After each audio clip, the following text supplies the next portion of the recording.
Welcome to the Be Ruthless Show, where we have the conversations that other people don't, the conversations that other people won't. I'm your host, Sam Ruth, and I'm ready to make a lot of noise and disrupt things, ruthlessly. Thanks for being here today. Now let's get to it.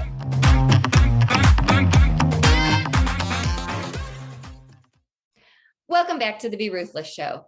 I'm your host, Sam Ruth, and joining me today is special guest Laura Gmeinder, who is an award-winning entrepreneur, International Coach Federation certified business, and life coach and national speaker. Her story?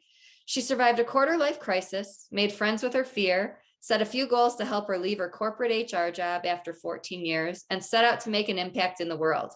Her entrepreneurial spirit has led her to start several businesses, including Laura Gmeinder Coaching and Consulting. She's been recognized as an InBusiness Magazine 40 Under 40, honored for her business savvy and civic contributions, and a BRAVA Magazine Woman to Watch, a nod to her 20 years of women's leadership and empowerment work. Laura strives to live an interesting life. The above was accomplished in the spirit of do one thing every day that scares you. I love that. Thanks so much for being here. Thanks for having me, Sam. I'm excited. Introduce yourself and let people know who you are in your own words. Yeah, so I am Laura Gmeinder. I am a certified business and life coach, and I really am passionate about helping women to feel more empowered to create success on their terms and create clarity and confidence, what that looks like in their professional life, whether they're starting or growing a business or looking to take that next step in the corporate world.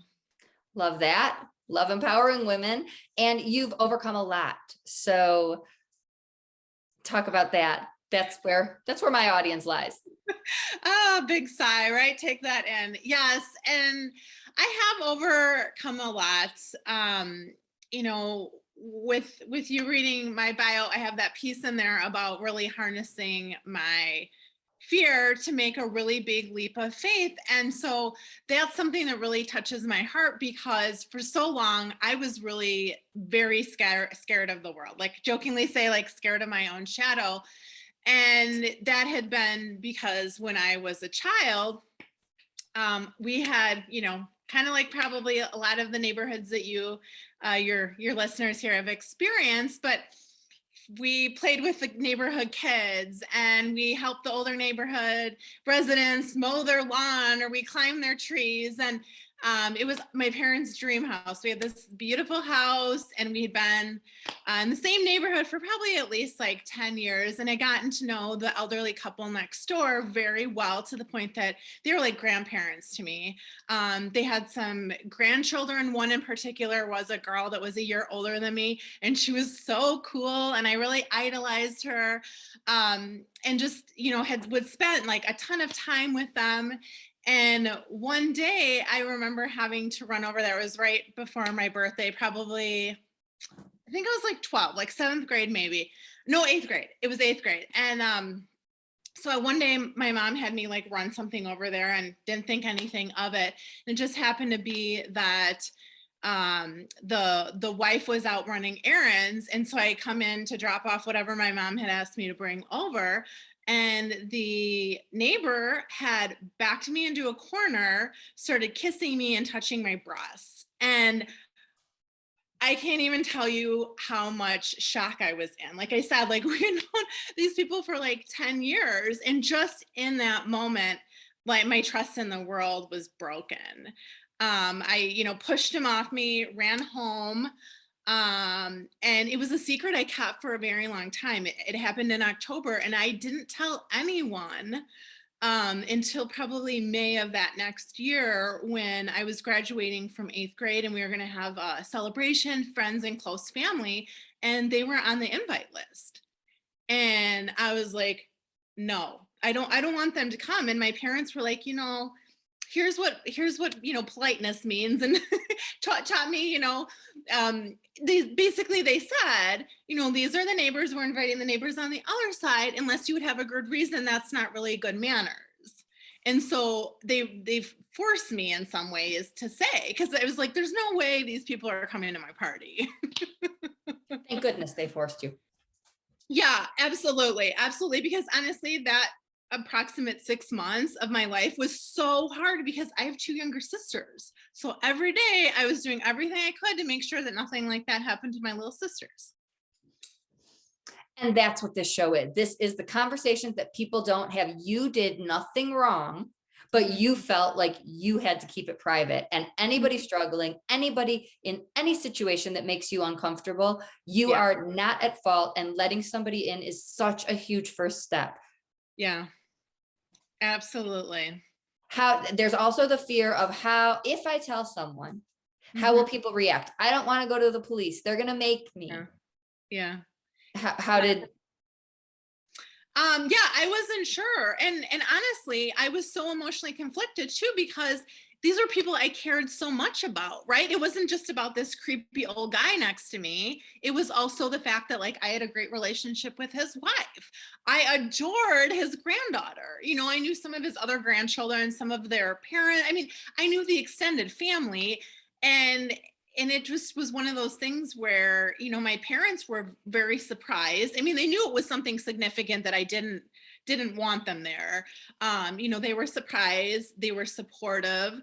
They did end up going over and they reached out. There was a local nonprofit that helped with some of this, you know, to get some guidance. They we're very, you know, Catholic family. They talked to the priest, like they got some different, you know, feedback and ideas. They did end up having a conversation with the neighbor couple and their adult children, who were the parents of some of the kids I was friends with, because, you know, like just how bad was the scope of this, and wanting to make sure everyone was being protected and it was very clear what had happened. And so that conversation ended up going pretty well. The only thing that came out of it that was really hard, it's kind of, you know, they say adding insult to injury.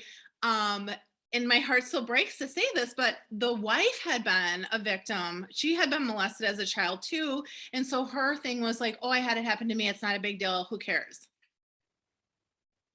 So it was just kind of that extra, you know, to be victimized by both of them then. But you knew inside something, like you knew they were wrong, even though they weren't accepting responsibility or apologizing. You knew she was, and that's what happens. People don't want to see the truth in who they love. Right? If she acknowledged it, then she would have to acknowledge that's my husband. Absolutely. Did to you what somebody did to me. Yeah. And she probably hadn't worked through that of her own trauma. Because we can't talk about it. And I mean, for your sisters, for every other little girl in the neighborhood, had that secret stayed with you. Your parents did such a great job, but not everybody knows what to do or how. So what would you say to people in this situation right now? I would say, you know, that like you said earlier, like this is not your fault. And like I remember feeling like so much embarrassment and shame, especially as like a preteen, where you're just starting to kind of, you know, like boys and kind of like, you know, go through puberty and like all that stuff. Like I was so embarrassed to talk like anything that was even remotely close to like sex stuff with my parents.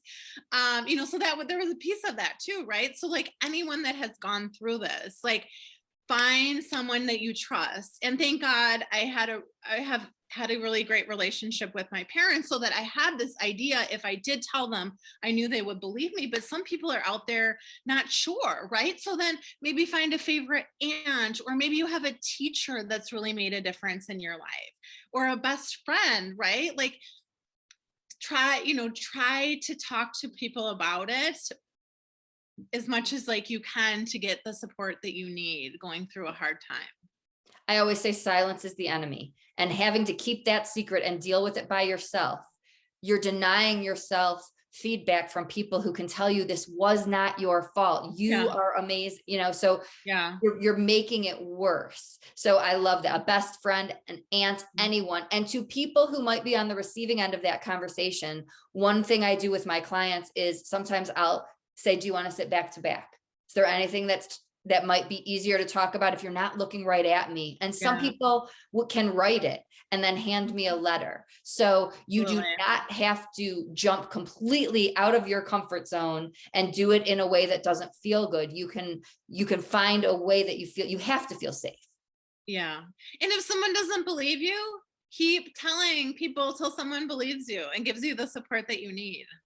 I love that. How long do you think you struggled with trust after this? Oh, years. I had no idea how much of an impact it had. It was really very hard. I do feel grateful that, I mean, like, I've had a great relationship with my dad. I had several male friends. I've had one of my best friends since kindergarten. So I had a very close group of males in my life that I was able to have great relationships with. But there was also a time, and so I actually put myself in therapy when I was in college, because I was realizing that how I was dating and the emotions that were coming up was not normal at all. And so I even got like kind of a belief in my head that would circulate that like I just suck at dating. It's like, no, you don't suck at dating, because I'd barely done any at that point. It's like, you have such low trust, which is normal going through something like this, right? Because it's basically, because he was like a grandfather to me, it was basically going through an incest situation. And you do what we all do. You blame yourself. You look internally. I must suck at dating. Yeah, right. Right. And we all do that. We assume Yeah. we're the problem when you were struggling. People who haven't had this experience don't trust well. Yeah, right. Absolutely. And that's just how our minds are, right? Our minds are wired for negativity, which keeps us safe, right? So there's already that piece of it. If you've gone through something like this, your radar detector on what's safe and what's not is skewed to keep you safe. Right. And while I have been on the receiving end of, will you keep this secret? And it's something that parents and adults need to know, there are still ways to go about it that don't break your trust. Mm-hmm. So letting an adult in that goes at your pace, that listens, that just really, really makes you feel heard, is important, because there are people who will say, we're going right to your mom right now. Yeah. Yeah, absolutely. How does this fuel you now? Like, now you have no fear.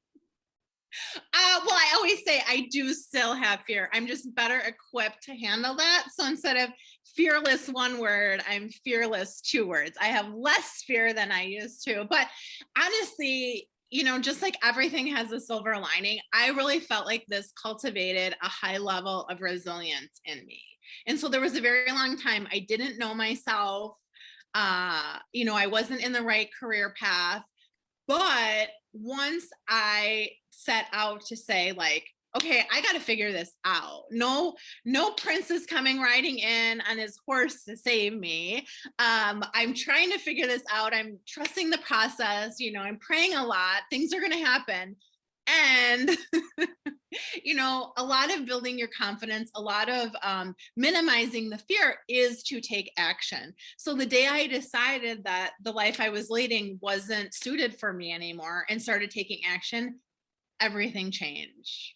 You said 2 things. You at one point said you knew something was wrong and you weren't dating well. And now you just said you were on the wrong career path. How did you know? So everybody, there are so many listening that are in that place.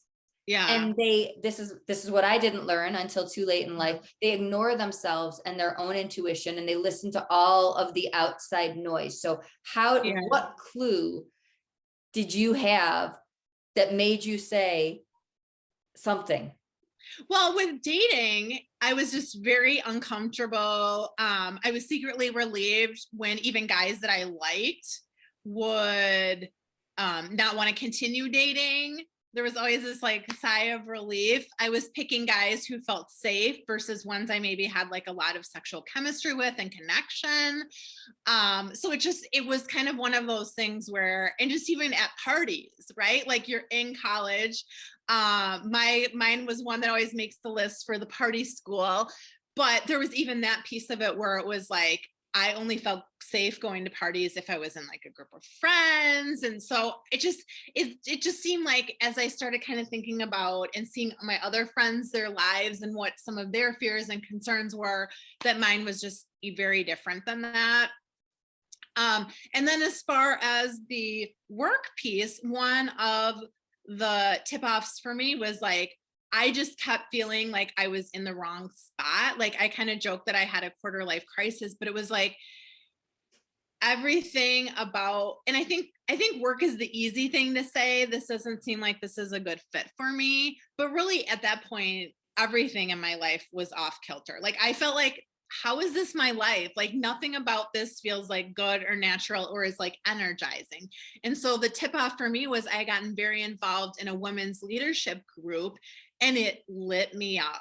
I was so excited to do it. And I was like, why can I have this experience when I'm volunteering and working in the community and sitting on this committee or this board? And that's so energizing, and I'm using my skill sets and strengths at like such a high level compared to work. Right. And so that was kind of a tip off too, that was like, why can't I find work I love?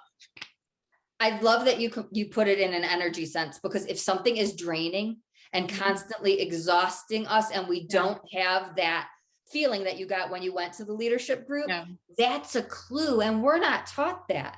No, we're not taught that if it doesn't feel good, you just don't have to do it. Yeah.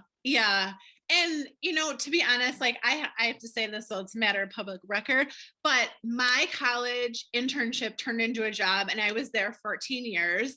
And every day I'm so grateful for that opportunity. It wasn't the right opportunity for me for the long term, but I had two amazing bosses. I had awesome coworkers. I had really a safe place to figure all this stuff out as a young woman in the world of work. And I'm so very grateful that I did have that, because I know a lot of people don't. And it makes it that much harder when you don't have a safe space and time and energy. And I, had the resources to figure some of these things out. That yes, many people don't. There's people overworked, underpaid, unappreciated. Absolutely. And if you don't know where to turn, I would say anyone, just when we keep it all to ourselves, we only have our own feedback and we're not seeing the whole picture. Absolutely. So was it one quick shift into your now business, or were there pit stops along the way? Yeah, there were pit stops along the way. I would say once I started taking action, it built up the momentum. So my first was I had gone to a career change workshop because I didn't know what I wanted to do next. And the only thing I did know was that having that feeling, nothing was materializing after several years of kind of like, the wait and see method. So I went to a career change workshop, and it was really interesting because at the breaks, everyone kept coming up to me because I had a background in HR. And so they were like asking me questions, and it was like this little light bulb moment, like, wow, with my degree in adult education and my experience in HR, like I could maybe be like a career coach. And then I had mentioned that to one of the women I was in the volunteer group with, and she was like, actually, I've been working with a life coach. Have you ever heard of that? And I was like, no, tell me more. And so I ended up working with a life coach, and then it was kind of things from there. So I want to point, that's huge. And thank you for sharing that. Taking action can be a really scary phrase to people. They might think, oh my God, they're telling me to quit today. No, you went to a conference. Yep. Action can be starting the conversation. It can be writing in your journal, I'm open to the new possibilities. Absolutely. Yes. Yeah. And that's actually, to rewind, that was actually how it really started. Because I went to see the movie Eat, Pray, Love with Julia Roberts. And there's that scene at the beginning where she's like on her bathroom floor bawling because she's miserable in her life. And that was the first time I'd ever seen anyone who was outwardly showing what I felt on the inside. Because I would go every day with a smile. Like no one knew how bad it was for me, because, I tried to be grateful. I tried to make it work. I didn't know what was next. And you're right, like journaling, starting to create goals, starting to, do affirmations, set intentions, like anything of like visioning, dreaming of what's possible.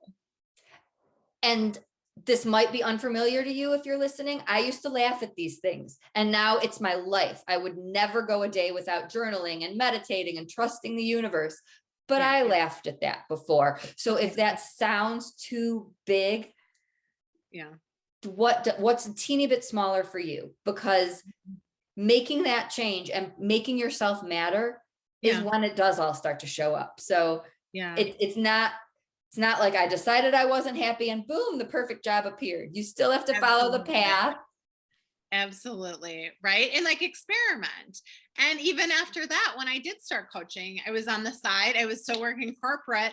And then the volunteer group I mentioned, I got asked to be a VP. I got asked to be a president. So I put a lot of time and energy in that, a big pit stop, and the skills I learned, the connections I made. Like, I would not have been able to really leave my corporate role and go full-time in my business had I not had that experience.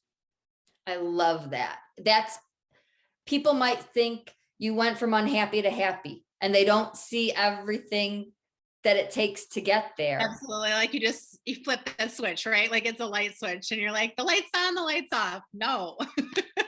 Just making the decision that something needs to change. In 2019, I worked with Jack Canfield for the year, and I had no idea why, right? Like, I knew that I needed something, and I couldn't tell you why. And again, that goes to trusting the process, trusting the universe. Old me would have laughed and had to have, every month, what's the plan? But the connections I made, and it had nothing to do with my profession, but it got me here. So you don't have to know or even have a clue why you're doing something. Just go to the conference, sign up for the workshop, pick up the phone and tell a friend. Thinking about doing something different. That's telling the universe. If you're new to this, I really, truly just started saying, I want to live in the middle of nowhere, but be 5 minutes away from everything. Like, just saying that in conversations. And that's where I ended up living. So if you try to do it all by yourself and figure it all out and wait until it's a pretty bow to show the world. Absolutely. What a cool experience to work with Jack. And I can definitely relate, like that manifesting piece, that praying, that like putting your intentions out there. Like, you have the perfect home environment. And I've always wanted to live on the lake. So there was this opportunity that there was like the how, right? On paper, it didn't work out.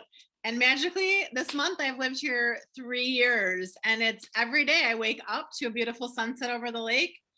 And it just it like gives me goosebumps. Like, anything you want is yours.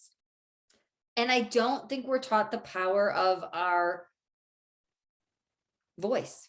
Just by writing it down or saying it, that is a step forward. It might not, I didn't know when I was working on affirmations and manifesting when I was sitting in my chair at home concentrating, but I was constantly saying, I want to live in the middle of nowhere and be 5 minutes away. And it happened. So just don't keep it to yourself. Don't suffer in silence. Yeah. I always think too, like, why not me? Right? Like, you see people around and you maybe get a little bit of like hint of jealousy. Well, our emotions are messengers, right? So it's like, if living on the lake is something that you want, you can have that. What else? Anything else you want listeners to know?